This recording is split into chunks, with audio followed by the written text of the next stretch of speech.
এবং তারাই আমাদের সমাবেশটাকে পণ্ড করার জন্য সেটা করেছে, আমরা এটা অবশ্যই বলেছি। এবং আমাদের এর মধ্যে যে সমস্ত আন্দোলন করতে যে আমাদের যে ভূমিকা ছিল, আমরা কতটুকু চেষ্টা করি, যেমন স্বাভাবিকভাবে এই পর্যন্ত আমাদের যত সভা সমাবেশ করেছি, শত শত সভা সমাবেশ আমরা করেছি।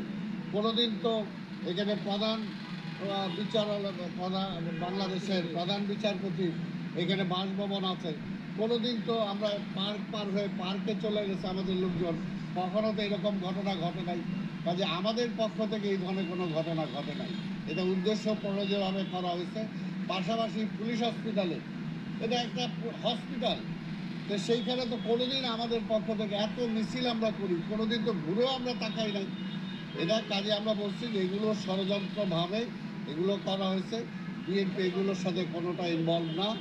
এটা আমরা আবার আসলেও ওনাদের সামনে আমরা তুলে ধরার চেষ্টা করছি এবং বলেছি আমাদের বিষয়টা আমরা পরিষ্কার করার জন্য চেষ্টা করেছি।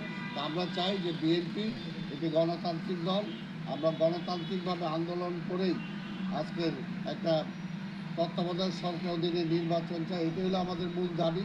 যে পর্যন্ত এই সরকার ক্ষমতা না ছাড়বে, যে পর্যন্ত কেয়ারটেকার অধীনে সরকার নির্বাচন না হবে, সেই পর্যন্ত আমাদের আন্দোলন চলমান আছে, আমাদের আন্দোলন চলমান থাকবে। তারই অংশ হিসাবে আমরা যে কর্মসূচি যেটা দিয়েছি, সেই কর্মসূচি আমরা আগামী শুক্রবার করব, সেটা হলো আমাদের না। ওনারা শুনেছেন, ওনারা বলছেন যে ঠিক আছে আপনাদের কর্মসূচিটা আপনারা করতেই পারেন, করবেন। এই বিষয়ে আমরা নিজেরা ইন্টারনালি কথা বলে আসলে সন্ধ্যার বিকালের মধ্যে আপনাদেরকে আমরা জানিয়ে দেবো।